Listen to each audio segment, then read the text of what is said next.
तोड़ रहा था तो माँ बहन की गालियाँ दे, कैबिन में जाओ तो वो गालियाँ देता है माँ बहन की, और वो ट्रांसफ़र होकर जा चुके हैं। नहीं, वो तो आ जाएंगे, कार्रवाई होगी। हाँ, तो प्रशासन का हम तो वही चाहते हैं सर, उन्हीं के ऊपर सारी कार्रवाई हो। और जितना नोएडा अथॉरिटी ने हमारा मकान को तोड़ दिया था FNG मार्ग बनाने के लिए, और कई लोगों का मकान तो वहाँ पर तोड़ा। बहुत विरोध करने पे उन्होंने करीब मकान तो वहाँ पर मात्र 25-26 होंगे, लेकिन 60 गांठ करके उन्होंने करीब 70-75 लोगों को दिया। वहाँ के लोकल ग्राम प्रधान के 60 गांठ करके उन्होंने 70-75 लोगों को दिया, और लगभग प्लॉट जो सब लोगों को गया है करीब 450-500 लोगों का प्लॉट भी गया है। तो इस बीच में हल्ला को शांत करने के लिए उन्होंने प्लॉट बने हुए थे। हाँ, हमारे मकान बने हुए थे, 50 गज में थे वो, और उसमें बनाकर हम लोग सब परिवार निवास कर रहे थे। कितने दिनों से? 2011 से पहले से, 2009 से ही थे, लेकिन हमने 2011 में बनाया, वहाँ पर उसके आसपास ही रह रहे थे। अब बना करके वहाँ पर उसी में निवास कर रहे थे हम लोग। प्रशासन द्वारा आपको क्या कहा गया, मतलब ये ज़मीन किसकी है? प्रशासन द्वारा एक नोटिस पहले हमें दिया गया। नोटिस के बिहाफ से हम हाई कोर्ट में याचिका लगाए। वहाँ से कोर्ट ने इनको निर्देश दिया कि आपसी समझौते करें। वो समझौते ना करके उन्होंने क्या वकीलों से सेटिंग किया। सेटिंग करने के बाद जब 3 महीने पूरा हो गया, जिस दिन पूरा हुआ उसके दूसरे दिन तोड़ना चालू कर दिया। तोड़ने के बाद उन्होंने ग्रीन बेल्ट में जस्ट जो रोड बना है FNG मार्ग, उसके किनारे सेक्टर 123 पड़ता है, गढ़ी चौखंडी एरिया है, हमारा बहलोलपुर में था, वो भी सटा हुआ वहीं पर है। तो उसके मार्ग के किनारे 40-40 वर्ग के मीटर की भूमि वहाँ पर दे दी है। एक ही खसरा में, खसरा 11, एक खसरा 39 है, और एक 37 है, इसी प्रकार है कुछ है। लेकिन हम अपने कुछ जाएंगे तो हमारा खसरा 11 में है, और खसरा 11 में करीब 60-62 लोगों को दिया है। अब हम इनको मांग कर रहे हैं कि आपने जो ज़मीन दिए हैं उनके प्रॉपर पेपर नहीं दिए हैं आपने। बाकायदे पहले हमने स्टैम्प ड्यूटी दिया था, और आपने सिर्फ एक पेपर दिया है, उसमें लिखा हुआ है खसरा 11 में हमने आपको समायोजित किया है। चाहे वो जिस रूप में दें, हमने एक्सेप्ट कर लिया, हमने ले लिया उनको कि चाहे जैसा भी दिया। अब उनसे हम भूखंड संख्या की मांग कर रहे हैं तो भूखंड संख्या नहीं दे रहे हैं, और भूखंड संख्या नहीं होने की वजह से हमें जो मूल सुविधा है, जैसे कि हम लोन लेना चाह रहे हैं, वो लोन मुझे नहीं दिया जा रहा है। हम बेचना चाह रहे हैं, दबंग लोगों ने मुझे मारपीट किया है, बेचना चाह रहे हैं, वो हम बेच नहीं पा रहे हैं। कोई खरीदार नहीं है, क्योंकि रजिस्ट्री नहीं हो रही है, ना पावर अटॉर्नी हो रहा है। यह बात को मैंने लेकर के वहाँ पर जो अधिकारी हैं उनसे शिकायत किया, क्योंकि अधिकारी हर साल कुछ न कुछ नए अधिकारी आते हैं। वो कर दिया उन्होंने, पुनर्वास किया क्या आपको दूसरी जगह? हाँ, पुनर्वास ही आप कहिए जी। तो वहाँ देने के बाद हम भूखंड संख्या का डिमांड कर रहे हैं कि आप मुझे दीजिए। वो मौखिक कब्जा दे दिया, कहते जो दे दिया वो बहुत है। अच्छा, उस जगह पुनर्वास कितने लोगों को दिया गया? करीब टोटल जो दिया है गढ़ी चौखंडी और बहलोलपुर वाले को मिला करके 75 लोगों को दिया है सर। तो आपने वहाँ के SDM से, DM से या किसी बड़े अफसर से मिलने की कोशिश? हाँ, सभी अफसरों से मिल चुके हैं सर। उनका क्या कहना? वो बस अपने लेटर लेते हैं और कुछ सुनते नहीं है पूरा, वो उसमें मार्क कर दिया और आगे भेज दिया, और वो डाक पे डाक चलती रहती है। और डाक के पीछे मैंने खूब दौड़ा, जिसकी पर्चियाँ भी हमारे पास है, अथॉरिटी के चक्कर लगाए, बेटा पर्ची निकालो। तो काफ़ी तबाह होने के बाद हम फिर CM साहब से भी गुहार लगाए हैं, CM योगी जी के दरबार भी गए, लेकिन वहाँ पर मिलने नहीं दिया जाता है, उनके OSD मिलते हैं।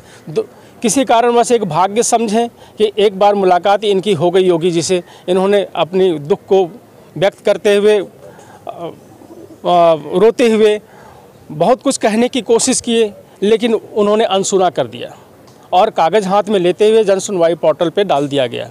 जन सुनवाई पोर्टल पे डालने के बाद उस कागज़ पे गलत आख्या दे करके निस्तारण कर दिया जाता है, ताकि अधिकारी का जो खाना पूर्ति वो फीडबैक दिख जाए। बस वहीं तक का रोल है उनका। मैं हर जगह तबाह हो गया। उसके बाद दोबारा कोर्ट गया मैं। अब कोर्ट में उन्होंने एक ब्लाइंडली ऑर्डर, जिसको कहेंगे हम अंधा ऑर्डर कहेंगे, ऑर्डर तो किया हुआ है, लेकिन अथॉरिटी को बचाते हुए ऑर्डर की है। अब किस कारण से न्यायालय में हुआ है ऐसा, यह तो मैं कह नहीं सकता, लेकिन हमारा एक बार वकील साहब ने भी केस को बिना हमारी अनुमति के केस को विड्रॉल कर लिया था। फिर उनसे मैंने काफ़ी उनको दबाव दिया कि आप ऐसा नहीं कर सकते, हमने आपको पैसे दिए हैं, बड़े मुश्किल से जुगाड़ कर। आपका मकान थोड़ा जिस जगह आप पहले से रह रहे थे, तो वहाँ का क्या मतलब है, वहाँ क्या बनाएगी सरकार, किस लिए उसको खाली कराया गया, वो ज़मीन किसकी थी? वो ज़मीन से हमने किसान से लिया था, किसान की चैन से ख़रीदा था हमने ज़मीन को, और वो ज़मीन नोएडा कहती है कि अधिकृत थी, हमने बहुत पहले मास्टर प्लान के हिसाब से लिया था। हाँ, वो कहते कि हमने ले लिया था उनको, तो हम तो जब भी जाएंगे तो तहसील दादरी पड़ता है, जहाँ पर इसका कागज़ का रिकॉर्ड होता है वहीं चेक कराएंगे। नोएडा अथॉरिटी कहती है हमारे यहाँ क्यों नहीं चेक कराए, क्यों आप ज़मीन के मालिक ही नहीं होते, हम आपके यहाँ क्यों चेक करवाएं? रजिस्ट्री हुई थी? रजिस्ट्री हुई थी, हमारे पास रजिस्ट्री के भी पेपर हैं, रजिस्ट्री हुई है और मोटेशन भी है। आरटीआई के हिसाब से हमारा ज़मीन अधिग्रहण में नहीं आता है, उसका भी पेपर है।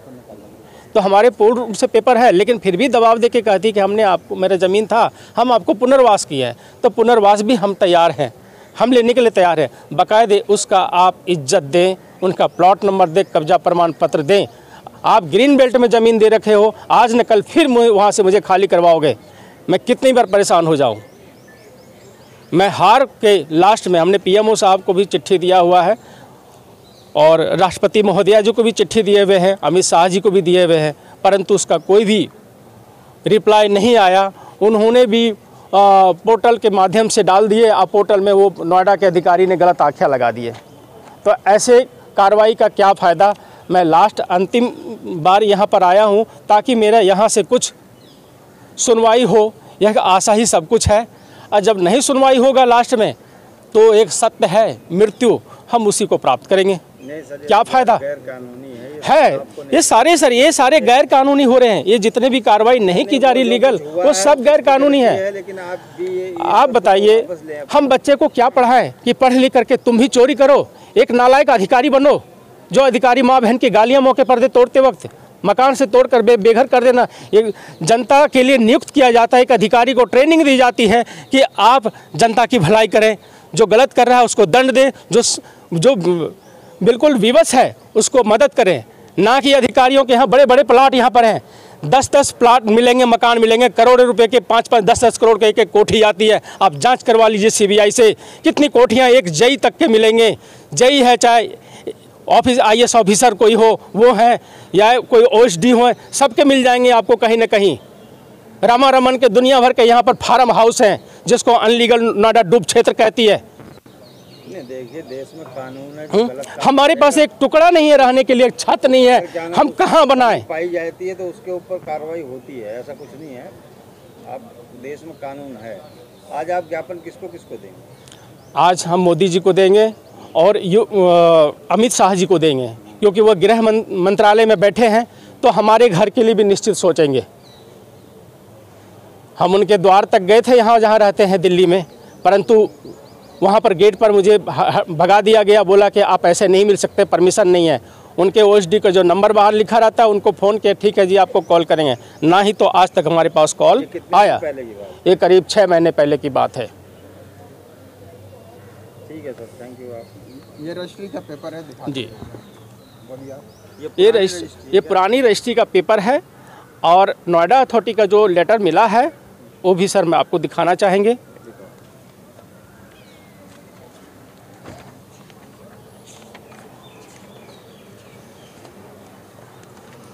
ये देखिए, नोएडा अथॉरिटी का जो पत्र मिला है हमें, इसमें सिर्फ खसरा 11 गढ़ी चौखंडी, इसके अलावा कहीं भूखंड संख्या नहीं है।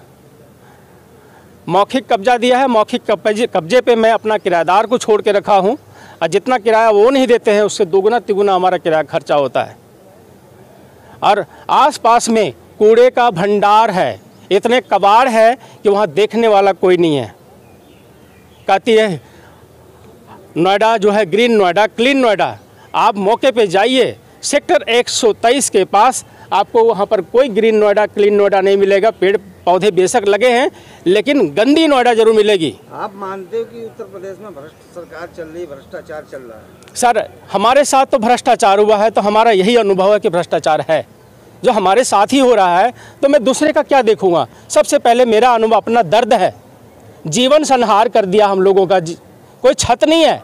मैं झारखंड से आकर के यहाँ मैं 30 साल से नोएडा में हूँ। मैंने वोट दिया है, हमारे पास आधार कार्ड और पहचान पत्र दोनों है यहाँ पर। आधार कार्ड तो पता कहीं भी जाओ तो चेंज करवाना पड़ता है, मजबूरी है, लेकिन जो पहचान पत्र है वो वोट देने के लिए बनता है और मैं कितनी बार वोट दे चुका हूँ। ठीक है, क्या नाम है आपका? राजेश सिन्हा। मैं गोपनीय रहता हूँ, गुंडों की वजह से इतनी मार मारा मुझे, जो हेड इंजरी हो रखी है इन्हीं लोगों ने पिटवाए हैं मुझे, दूसरा कोई नहीं। क्योंकि एक अधिकारी कहता है कि अगर आप प्लॉट नंबर मांगोगे तो वहाँ रह नहीं पाओगे, और जब तोड़ रहा था तो माँ बहन की गालियाँ दे, कैबिन में जाओ तो वो गालियाँ देता है माँ बहन की, और वो ट्रांसफ़र होकर जा चुके हैं। नहीं, वो तो आ जाएंगे, कार्रवाई होगी तो हाँ, प्रशासन का हम तो वही चाहते हैं सर, उन्हीं के ऊपर सारी कार्रवाई हो। और जितना मेरा नुकसान हुआ है, ये जो जितने भी अधिकारी गलती किए हैं उनके तनख्वाह से काट के मुझे दिया जाए। मैं गवर्नमेंट से एक भी पैसा नहीं चाहता, मेरा ज़मीन प्रॉपर मिल जाए, मैं फिर कमा के बना लूँगा। नियम यही कहते हैं।